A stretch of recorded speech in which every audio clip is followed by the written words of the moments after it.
Hello, everyone. Welcome back to another episode of ISIRKA, continuing this Hargeisa series with Samiya. Now we're going to flip. I'm back in the host seat. So, Samiya, welcome back. Glad to have never left the chair. This is fun. Yeah. Inshallah. So today Hoya Shemis is not with us, but we'll really kind of go into discussing a little bit more about your relationship with your foremothers. A lot of times, even I wrote an article one time talking about the mothering aspects of our culture that links us as women, especially to culture. So then you talk about mother tongue, the homeland. Is there a home mother? The home country? Motherland? Motherland, thank you. Motherland, mother tongue, our actual literal foremothers. Yeah. So I think a combination of all three of those experiences have shaped how you move and where you're at in life at this point. Yeah. Would you say? Entirely. And it didn't click to me till I got here. We talked a bit on your first season. It hit me like tenfold when I realized I'm with my mother and with my mother's mother and in my motherland. I was like, oh, I'm full form now. Yeah. Like nothing's stopping me. But it was ironic because I was entering a man's world. Mm. It's a very male dominant space. But I don't even know why because like Yeah. women run the world. Yeah, literally. Yeah, but I mean, being here, you get on the streets and there's more mothers. Mm-hmm. Everyone's your mother. Mm-hmm. Like you actually approach every transaction with Hoyo. So she's my mother, she's my mother, my mother's everyone's mother. Like this is a very mother dominant space if you look at it from another perspective, if you take the male lens, like the negative male lens off. But it's very empowering. It's very empowering because you can move stronger and more confidently in spaces when you know you got your mother who has your back and your mother's mother who has your back. So Yeah. I really appreciate having them both in my life. And for anyone out there, take advantage of what you have while you have it. Mm-hmm. Yeah. I think that the Hoya thing is like new to me. I don't think we grew up calling other people's moms Hoya.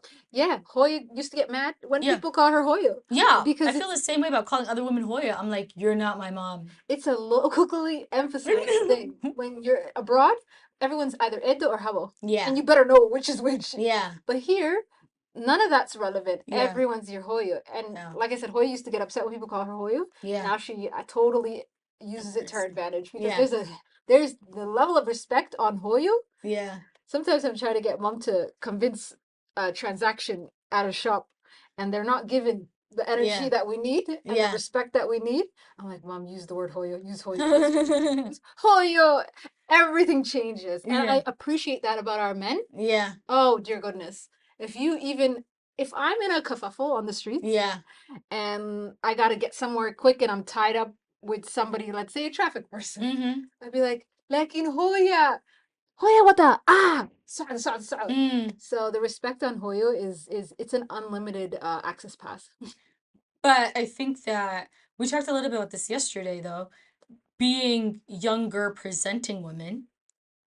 And I use that word skillfully because and not being in that, because I think men are like Somali men are obsessed with their moms, like they're obsessed with the notion of like Hoya, mothers, mothering. But at the same time, there's other women that are not their mothers. Soon to be Hoyos. Like, Yeah. I mean, obviously, eventually in our future, we will be. Yeah, but as of right now, we're not Hoya, so we don't get Hoya cred or respect. Mhm. And then, and I think also in some ways we're public property, where it's like when Somali women are married, men can't say anything to them because she's technically her man's responsibility. So they doesn't to how she looks, everything like that. There's a man that's, like her kind of arke that like that's in front of her, so nobody can say anything It's to her her. bodyguard, politely said. Yeah. But we don't have that, and we're also diaspora women. Yeah. So we have two veils lifted off of us. So it's double. We need two bodyguards at this point.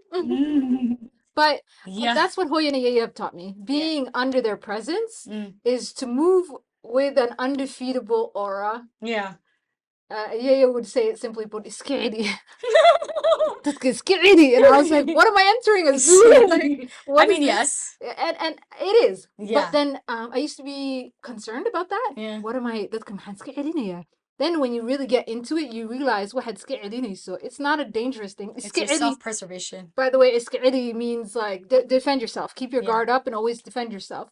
But it's actually more of a confidence thing, and it helps break the ice in banter. Yeah. That took me 4 years to figure out that you need to be this, Yeah. whatever this is. And then you get the soft version of the person that you need. So one of them grandmother skills that you didn't realize was going to come in handy came in handy being under her roof for sure. What else? Other than scary, oh, Mama's got one of the best mentalities ever. So we go do everything ourselves. You've seen, Yeah. everything's ourselves. Just because. Samiya in the thing.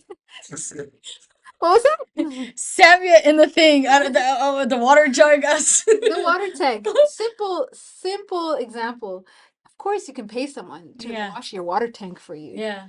But the process of getting someone, that someone's a man, first of all. Second of all, that someone is now a man that knows what he's doing, according to him. And that is a very challenging personality to work with. Yes. So instead of going through all those painful aspects, Hoy and I are just, let's do it ourselves. Is this something we can physically do ourselves? We're doing it ourselves. If it's something you have to call a man to do, we are going to overanalyze that situation, study it for 3 days. If we can do it, if YouTube can teach us how to do it, if my muscles can allow me to do it, we're doing it. Yeah. Just to avoid any negative energy that will be transmitted from the opposite sex. Yeah. And there's a lot, but it's avoidable when you do it yourself. But the second main thing that I feel like these are superpowers, by the way, that I get to learn from my mom and grandma. I keep them, I treasure them, and I pull them out of my pockets whenever I need them. Yeah. And I think that's the best way to keep it all, if you're willing to listen. Yeah. Obviously, all of it sounds like Anan. Yeah. But once you transfer Anan, meaning lectures, but once you transfer the lecture energy, just like you would transfer like a sheikh when he lectures, it's gonna sound like Anan, but it's beneficial to you. So you're gonna change your perspective, open your brain, allow yourself to absorb it. But when we go to places like Dola Dohosa or something, things you need to do logistically, you need to figure out some paperwork and stuff like that. Hoy and I walk in with no peripheral vision. Yeah. And we get stuck somewhere. And by the time we leave, we're like, why on earth was that so difficult? We look at each other and we're like, oh yeah, we forgot. We're women. So the confident lens that she's given me to charge into situations, it helps you get the job done. Yeah. But it didn't limit you with the difficult factors that are coming in. Those still exist. Yeah. Yeah. And I think it's there's a lot here, like especially, and so I've seen a lot of people leave because they couldn't handle it, but I think having your mother there with you also kind of makes it a lot easier to navigate. And you can also look at things from different perspectives because you guys obviously have two different vantage points. So it's kind of like it's been interesting watching the two of you together because it's kind of like you kind of feed off of each other. And it's not the but it's like literally like, you know, like wherever like one would add something that the other person might not add. And so it's kind of like it's consistently like kind of building towards something, but with two various different perspectives. It's like a young generation, older generation. We have the same goal, but I may see something differently that she won't see. Absolutely. And she's training me differently from things that I don't know I needed training in. Yeah. It's pretty cool. We talked about it the other day. We were walking to the bread shop and we came back and we're like, she said something. And I was like, I've never heard you talk about that. Meanwhile, we spend 24 hours but there's still so much more you can get out of your mom. Like if you just give them your ears, basically. People say that about me. They're like, Amina, what? Like, we see you all the time. You never told us that. And I'm like, not everything needs to come out all at one time. Or certain, like, instances remind you of something and then something comes out. But I think that time in that space to also be open and receptive. If my mom was here telling me to be patient, I'd tell her to kick rocks. I'm like, but she doesn't actually tell me to be patient. She tells me to tell them to also kick rocks. So I really appreciate that. Yeah. My mom is a very much like she's the papa bear in this situation. Like, well, she's typical mama bear, very protective. And she's more very forthright and unapologetic than my dad is. My dad's always like, oh, a little bit, you know? And I'm like, what? I'm like, wrong parent. Let me call my mom. Let me call Fifi. I'm like, Fifi, this person said this to me. She's like, what? Who do they think they are? And that's where I noticed that now. Fifi's mom. Yeah, Fifi's Hoya. Yeah, that's my mom's name. That's her nickname, rather. But I noticed I got that from her. Like, if somebody comes at us sideways, she will never forget. Like, if someone comes at me sideways, she's mad for 3 weeks. And I also wakadarte. We will never talk to each other again. Who do you think you are coming to me like that? Like, and then my dad's like, oh, Fifi needs to learn how to move on. And I'm like, you just need to be meaner to people, honestly. Yeah. Because I think, and maybe that's also the gender difference. Like, I've accepted those nuances about my parents. Well, they're not. A male figure is not going through what we're going through. Exactly. So there's a reason, because we're going through something else. Men glide through this world with access and respect, and it's so apparent living here because it's 90% of the people on the street are male figures. So when they step into a room with a woman around, I don't know, the dynamic gets different. Yeah. And I think they gaslight the crap out of us in general. Like, I think Somali society is very unforgiving and very abrasive and abusive towards women in a way that I think is, I don't know how Somali women haven't just like left them all, like left the society in droves. And it sounds very dramatic, but I mean, that's really how I feel. Like, I'm just kind of like, you can tell a lot about a society based on how they treat women. Like, even, and it's even like on a economic level, it's directly linked. International development was like how a society treats women or utilizes women or engages with women directly translates into its GDP. I was at Princeton University, and this guy who's like the head of the African Economic something or some economic UN international NGO, he's an African man, said that it's directly linked to GDP. Like, how a country engages or utilizes women is directly linked to that country's GDP. Wow. So if y'all don't care about our feelings as human beings, on a basic level, your society, your country's development and growth and all of those economic factors are directly linked to how you engage with women. And so I also think now at this age, I'm very much I'm very turned off by the fact that these men don't really respect me. I'll tell you something. I found being abroad, I had more male friction. I think being here locally, they're actually very, very on the forefront. On the first transaction, they're very respectful to women. But I think that's interpersonally.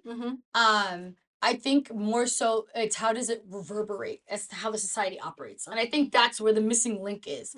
It's not that most of the because we walk through downtown Hargeisa. Yeah. It's just men everywhere. Like, where in Mogadishu you see the women outside, like they're like working in Badlaha or they're selling things.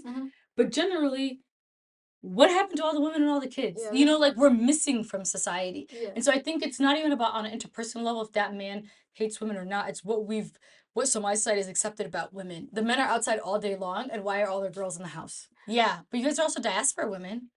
Like, so I think there's another angle of privilege and openness, but also there's no man in your house, right? No. So that's the other thing with the diaspora lens. It's like here there's always a man in the house, I think, which is actually quite different than the Somali diaspora story.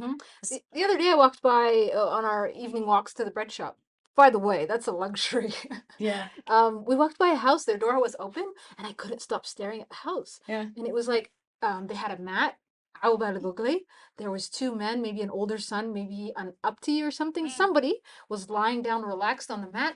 There was a lady over here, like she was sewing something, and then there were a couple of kids running around. And then there was another lady over there doing dishes. But it was the family having family time with the men. And something I had never seen.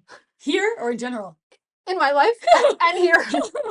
And I was like walking by and my mouth was open and I was like, Hoyo. She goes, wow, they having a family time. That is a very nice family time. Yeah. It's rare to see men taking time to be with their families. But that door happened to be open. Yeah. So maybe there are more moments like this that I'm not seeing. Yeah. I think that, that's an interesting narrative or that I don't really think I've ever even really discussed too much because I don't talk about relationships or family dynamics a Mhm. lot in general. Like it's very but yeah, there was yeah, I remember when I met this guy here and he was talking about his dad and I was like, I think you're the first Somali boy that's like really actually grown up with their dad that I've heard about. Oh wow. Like, you know, and I was like, and my dad is obviously very in my life. Yeah, so I think it's important that I'm like, you know, me and my other friend, my homegirl, we actually just started talking about that now, about growing up with both of our parents still being together and or living with both of our parents being together. And I'm like, there's a lot that I've learned about like whatever the social media notion of relationships are is not real life. And I'm like, a relationship is not cute. You need a lot of summit, and I think especially my biggest issue is a lot of men like on the, like that I don't really know like that always try to tell me what to do, and I think a lot of men think that control is the main way of s- asserting their dominance or existing as a Somali man. And if you were actually married for 40 years, you know as a man you have no control. I'm just gonna leave it at that. Like, That's a big one. and I think that there is so much to be said about being okay with that or accepting that, or like it still is very hard though. Like I see a lot of the contentions like in Mhm. people that I'm around, and I'm just kind of like honestly, yeah, it's just it's kind of like always a contentious, continuous relate type of dichotomy if you're stuck with another human being for a long time. Yeah, it's a very interesting dynamic. I would know nothing about, but we have a yeah, a very female dominant household, so it's totally But our house is, yeah, I think it's interesting you have your grandmother. I'm like so but it's cool having her there because I'm dramatic at this age. yeah, What am I gonna be like when I'm her age? game So over. I keep seeing these three generations. I keep seeing the three different parts in my life that are Yeah, gonna happen. I think it's a blessing. It's a little bit scary too to just constantly see this in front yeah. of you. But But I think also like I admire the way you respect your foremothers and look at them as like learning lessons. But I think also you have your own path that's very unique, and you have your own lessons and experiences that both your grandmother and mother have never had, it's true. and your starting point is completely different. I think, you know, we always, as diaspora kids, always operate, I think, from a deficit where it's like, oh, we didn't have this. So we feel like we are less than, but we've done more at a younger age that our parents like never had the opportunity or chance to. Yeah, mom talks about that a lot. Yeah. But then they also had kids. They had families. I mean, but I think that like the world was a bit different back then. Yeah. They wouldn't have an opportunity to be on YouTube. Yeah. Like, you know what I mean? Like, my mom had kids, but also, would my mom want to travel to 20 countries? Like, I don't think so. Like, and it's funny because now we're getting older, so we have this conversation with parents all the time, you know, like family, friends, parents, and stuff about how come the kids aren't getting married? What is happening? And like, they understand that the world is very different, Yeah. but also it's just kind of like even I was having this conversation right before I left, and it was like, people back then I think just knew that they had to get married and they did. Like I feel like it wasn't no funny business. Now it's like even my Ayo said, Lava dariga hortagin. This age that are not married. And I was like, Ayo, it's not like Ayo's read me, you know? They just said, oh, I like you, let's do this thing, and boom, they're Yeah, married. yeah, yeah. I said, it's different with It's us. so different with I us. was like, you have to look at this and this and this and this. And she said, wow, me see that spot. And then she told her sister, yeah, she was so receptive. I was like, this is so adorable. Yeah. And then she told her sister who was sitting next to her, but hey, that is different. You have to see if you like each other. Yeah, yeah, yeah. And then you have to see if the finances make sense and all of this stuff. And then they didn't think about any of those things. Yep. It's funny because I love this. We're just regurgitating grandma chat.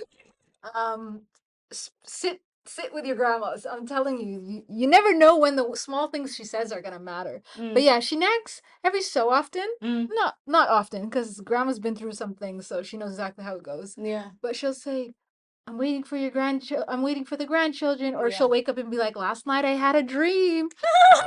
There's a little boy in the house, like a baby, and I'm like, okay, cool, grandma. So then she'll restart that conversation again and be like, why aren't you yet?